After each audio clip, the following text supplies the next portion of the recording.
ജീവനിൽ അറിവിൻ്റെ ആരംഭവും രൂപപരിണാമവും. ഭൗമ സൂക്ഷ്മ യോഗ്യതകളെ മനസ്സിലാക്കി ഉൾക്കൊള്ളുന്നതിനുള്ള ജീവന്റെ സഫലീകൃതം എന്ന് പറയാവുന്ന നേട്ടത്തിനൊപ്പം പ്രപഞ്ചശേഷിയുടെ എല്ലാ അവസ്ഥകളെക്കുറിച്ചും അറിയാനും അത് നേടാനുമുള്ള പ്രാഥമിക ഗുണവും ജീവനിൽ ഉണ്ടായിരുന്നതുകൊണ്ട് ജീവിക്ക് പ്രകാശ ശക്തിവിശേഷത്തെ നേരിട്ട് ഉൾക്കൊള്ളാനുള്ള ത്രാണിയും അനിവാര്യമായി തന്നെ ഉണ്ടാവേണ്ടിയിരുന്നു.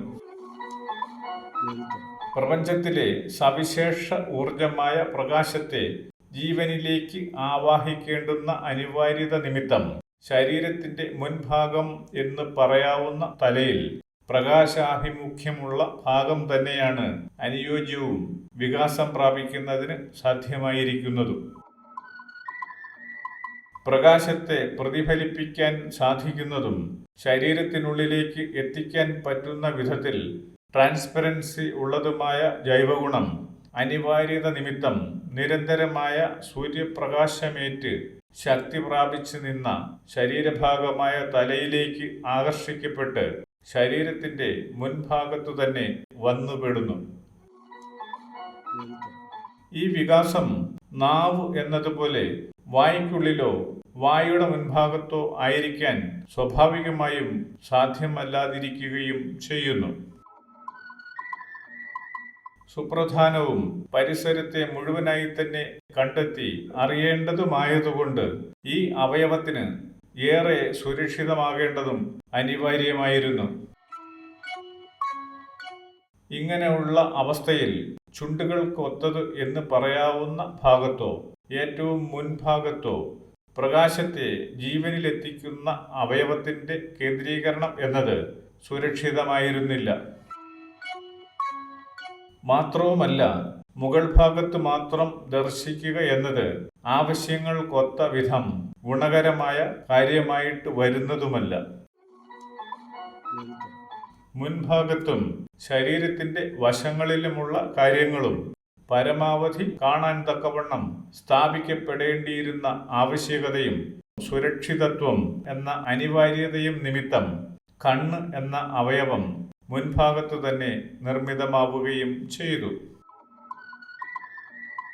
പ്രകാശത്തെ ശരീരത്തിലും അതുവഴി ജീവനിലും എത്തിച്ച് ചുറ്റുപാടുകളെ തിരിച്ചറിഞ്ഞ് വേണ്ടുന്നത് ചെയ്യാൻ പ്രാപ്തമായ വിധത്തിൽ ഈ അവയവങ്ങൾ ജീവരൂപ വിശേഷത്തിനൊത്ത് മിക്കവാറും രണ്ടായി തിരിഞ്ഞ് തലയിൽ സ്ഥിതി ചെയ്ത് പ്രവർത്തിച്ചു വരുന്നു. ജീവി കാലങ്ങളിലൂടെയും തലമുറകളിലൂടെയും നിരന്തര പരിണാമങ്ങളിലൂടെയും പരിവർത്തനങ്ങൾക്ക് വിധേയമായിക്കൊണ്ടിരിക്കുന്നതാണെങ്കിലും യഥേഷ്ട പരിണാമത്തിന്റെ സുവർണകാലം എന്ന് വിളിക്കാവുന്ന ജീവാരംഭകാലത്ത് ഇത് എളുപ്പത്തിൽ സാധ്യവുമാകുന്നു. പ്രവർത്തനയോഗ്യത പ്രാപിച്ച് സ്ഥിരമായ ഒരവസ്ഥ ലഭിച്ചവയിൽ നിന്ന് ജനിച്ചവ അല്ലാത്തതിനാൽ മാതൃപിതൃ ജീവികളുടേതായ സ്വഭാവഗുണവും വംശഗുണവുമൊന്നും വലുതായി പറയാനില്ലാത്ത ആദിരൂപങ്ങൾക്ക് എന്തുമാവാൻ കഴിയുമായിരുന്നു എന്നാണ് മനസ്സിലാക്കാനാവുക. ഇവിധം ദൃശ്യതരമായ നിലനിൽപ്പുകളെ പ്രകാശം എന്ന മാധ്യമം വഴി ജീവനിൽ സൂക്ഷ്മതരമായി നിക്ഷിപ്തമാക്കുന്നതിനു വേണ്ടി രൂപപ്പെട്ട കണ്ണുകൾ ജീവന്റെ ബാഹ്യപ്രകൃതിയുടെ പ്രധാന സമ്പത്തായി തീരുന്നു. എല്ലാം കണ്ട് സമീപമുള്ളവയെ ഏത് വിധത്തിൽ കൈകാര്യം ചെയ്യണം എന്ന മഹത്തായ തിരിച്ചറിവിനുള്ള അവസരം കണ്ണുകൾ ജീവന് നൽകി വരുന്നു. പ്രകാശത്തെ ഉൾക്കൊണ്ട് ജീവനിലെത്തിക്കുന്ന പ്രാതിനിധ്യമായ കണ്ണുകൾ എന്ന അവയവം ആകെ ശരീരനിർമ്മിതിക്ക് ഉപയുക്തമായ പദാർത്ഥ സംയോജനത്തിലെ തന്നെ ശുഷ്കസമ്പത്താകുന്നു എന്ന് കണ്ണുകളുടെ വലുപ്പവും പ്രത്യേകതകളും വിലയിരുത്തുമ്പോൾ തിരിച്ചറിയാനുമാവുന്നു. ജീവനെ അറിവിലേക്കും അതുവഴി യോഗ്യമായ പ്രവൃത്തികളിലേക്കും നയിക്കുന്നതിൽ അതിപ്രധാനമായ പങ്കുവഹിക്കുന്ന കണ്ണുകൾ പ്രപഞ്ചത്തിന്റെ ദൃശ്യാവസ്ഥയായ എന്തിൻ്റെയും രൂപവിശേഷങ്ങൾ ജീവനിൽ നിക്ഷിപ്തമാക്കുന്നതിനുള്ള മാധ്യമവും ആകുന്നു. സൂക്ഷ്മരൂപമായി പ്രപഞ്ചവിശേഷങ്ങളെ ജീവനിൽ നിറയ്ക്കുന്നതു നിമിത്തം കണ്ണിന്റെ ശേഷിക്ക് ഒത്തവിധം ജീവനെ സൂക്ഷ്മ സ്വഭാവത്തിൽ പ്രപഞ്ചശേഷി എന്ന അറിവായ ഊർജ നിക്ഷിപ്താവസ്ഥ ആക്കി തീർക്കുകയും ചെയ്യുന്നു. മറ്റൊരു വിധത്തിൽ പറഞ്ഞാൽ പ്രപഞ്ചത്തിന്റെ സ്ഥൂലാവസ്ഥയെ അറിവ് എന്ന സൂക്ഷ്മ ബോധമാക്കി ജീവനിൽ നിക്ഷേപിച്ച് ജീവനെ അതാക്കി മാറ്റുന്നതിനു വേണ്ടി കണ്ണുകൾ പ്രവർത്തിക്കുന്നു. പ്രപഞ്ചത്തിന്റെ ദൃശ്യരൂപങ്ങളെ ജീവനിൽ സൂക്ഷ്മമായി നിക്ഷേപിക്കുന്ന കണ്ണുകൾ പൂർണ്ണനായ മനുഷ്യനെ സംബന്ധിച്ചിടത്തോളം പ്രപഞ്ചത്തിന്റെ ദൃശ്യ പ്രത്യേകതകളെ ജീവൻ തിരിച്ചറിയുന്നു എന്നതിൻ്റെ ജീവിയെ ബോധിപ്പിക്കുന്ന മാധ്യമവും ദൃശ്യശേഷിയുടെ പ്രാതിനിധ്യ രൂപവും ആകുന്നു. പഞ്ചേന്ദ്രിയങ്ങൾ എന്ന് വിളിക്കുന്നതും ജീവൻ സംവേദനത്തിന് ഉപയോഗിക്കുന്നതും ശരീരത്തിലെ സുപ്രധാനവുമായ അവയവങ്ങൾ എല്ലാം തന്നെ ശരീരത്തിന്റെ മുൻഭാഗം എന്ന പഞ്ചഭൂതാഭിമുഖ്യം അധികമായുള്ള തലയിൽ തന്നെ കേന്ദ്രീകരിച്ചിരിക്കുന്നതായി കാണുന്നു.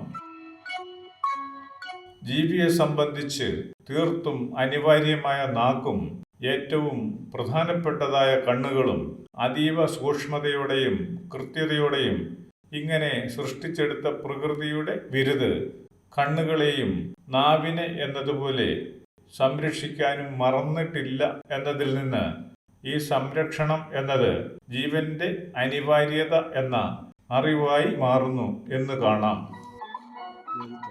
പഞ്ചേന്ദ്രിയങ്ങളിലൂടെ പ്രകൃതിയെ അറിയുകയെന്നാൽ ജീവൻ അറിവായി മാറുന്നുവെന്നാണ് മനസ്സിലാക്കാൻ ഉണ്ടാവുക. അതിനാൽ അറിവെന്നത് പ്രകൃതിയും പ്രപഞ്ചവും സൂക്ഷ്മമായി എത്രത്തോളം ജീവനിൽ നിറവായിരിക്കുന്നു എന്നതിന് ആനുപാതികമായി സംഭവിക്കുന്നതുമാണ്.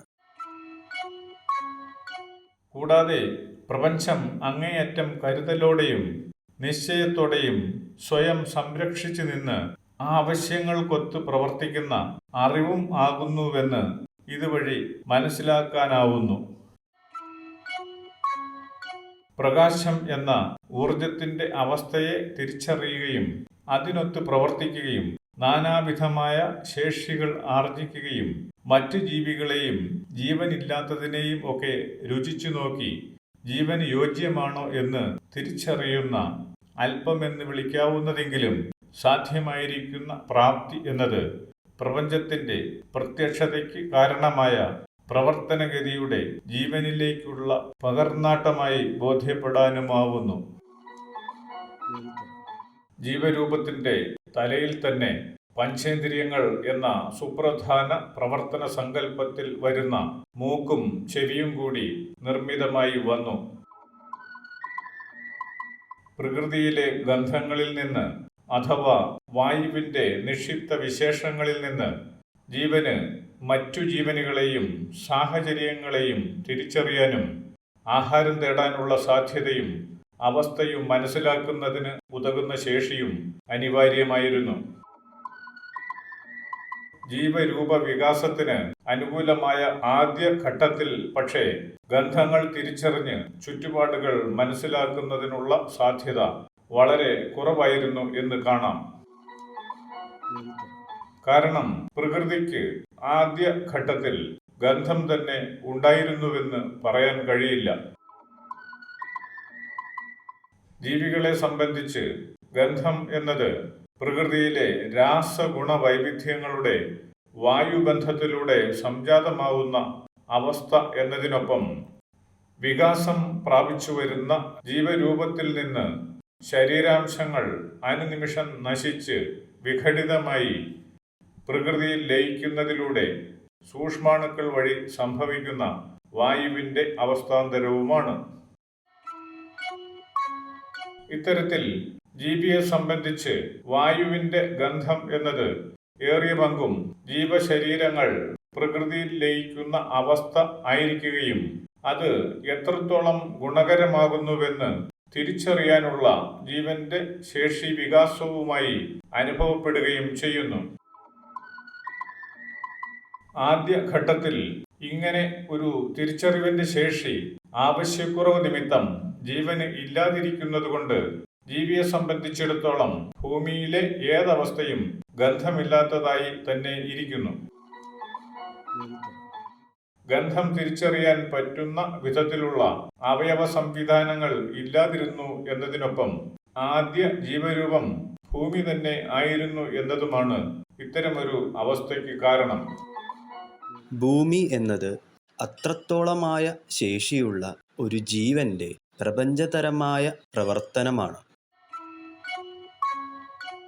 സ്വാഭാവികമായും ജീവിതം എന്ന പ്രവർത്തനം അവസാനിച്ച് ശരീരങ്ങൾ അഴുകുന്നതായ അവസ്ഥയ്ക്ക് അടുത്ത് വന്നു ചേരുന്ന ജീവിക്ക് അനുഭവപ്പെടുന്ന അന്തരീക്ഷം തീർച്ചയായും വിഘടിതമായി വായുവിൽ ലയിക്കുന്ന ശേഷിയുടെ ഗുണദോഷങ്ങളെയാണ് ബോധ്യപ്പെടുത്തുന്നത്.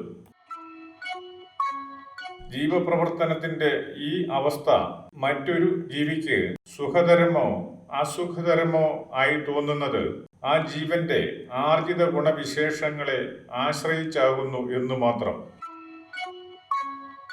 വിവിധമുള്ള ഗന്ധമെന്നാൽ ജീവനറ്റ ശരീരത്തിന്റെ വിഘടനവും അതിന്റെ വ്യാപനവും ആകുന്നതുകൊണ്ട് അതിൽ നിന്ന് ഒഴിഞ്ഞു നിൽക്കുന്നതിനും അല്ലെങ്കിൽ പ്രാപിക്കുന്നതിനും മറ്റുമായി ജീവനിലുണ്ടാകുന്ന പ്രവണത എന്നത് വേണ്ടാത്തതിൽ നിന്ന് അകന്നു നിൽക്കുന്നതിനുള്ള വൈഭവവും വേണ്ടതിനെ പ്രാപിക്കലും എന്നതായി പ്രവർത്തന നിരതമായിരിക്കുന്ന ജീവന് പ്രകൃതി പകർന്നു നൽകുന്ന അറിവുമാകുന്നു. ജീവിയുടെ തിരിച്ചറിയാനുള്ള ഈ കഴിവ് സ്വാഭാവികമായും പ്രതിനിധാനം ചെയ്യുന്നത് അനുകൂലമായും പ്രതികൂലമായും ഉള്ളവയുടെ സാമീപ്യത്തെ മുൻകൂട്ടി കാണാനുള്ള പ്രകൃതിയുടെ കഴിവിനെയും ആ ഉജ്ജ്വല പൂർണ്ണതയെയും ആകുന്നു. പ്രപഞ്ചകാരണ ഊർജവിശേഷം എന്ന പുനരാവിഷ്കാരമായി വികസിച്ചുകൊണ്ടിരിക്കുന്ന ജീവനിൽ അതേ ശേഷിയെ നിക്ഷേപിക്കുന്ന പ്രാതിനിധ്യതരമായ പ്രവർത്തനം ഗന്ധം തിരിച്ചറിയുക എന്നതിലൂടെ അത്രത്തോളമായി ജീവനിൽ നിക്ഷിപ്തമായി വരികയും ചെയ്യുന്നു. ജീവന്റെ യോഗ്യതയെ ജീവന് തന്നെ ബോധ്യപ്പെടുത്തുന്ന നിരവധിയായ അനുഭവങ്ങളിൽ പ്രധാനപ്പെട്ട ഒന്നായി ഗന്ധത്തിന്റെ വ്യത്യസ്തതകൾ തിരിച്ചറിയാനുള്ള ഈ ശേഷിയെ പരിഗണിക്കാനാവുന്നു.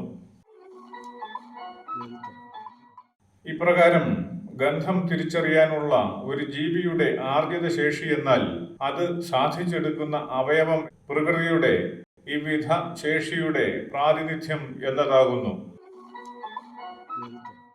പ്രകൃതിയിലെ രാസവ്യതിയാനങ്ങൾ ഗന്ധമായി തിരിച്ചറിയുക എന്ന ശേഷി വൈഭവം വായുവിനും ആകർഷണ ബലത്തിനും വിധേയവും അതിനൊത്ത് പ്രവർത്തിക്കുന്നതുമാവുന്നു.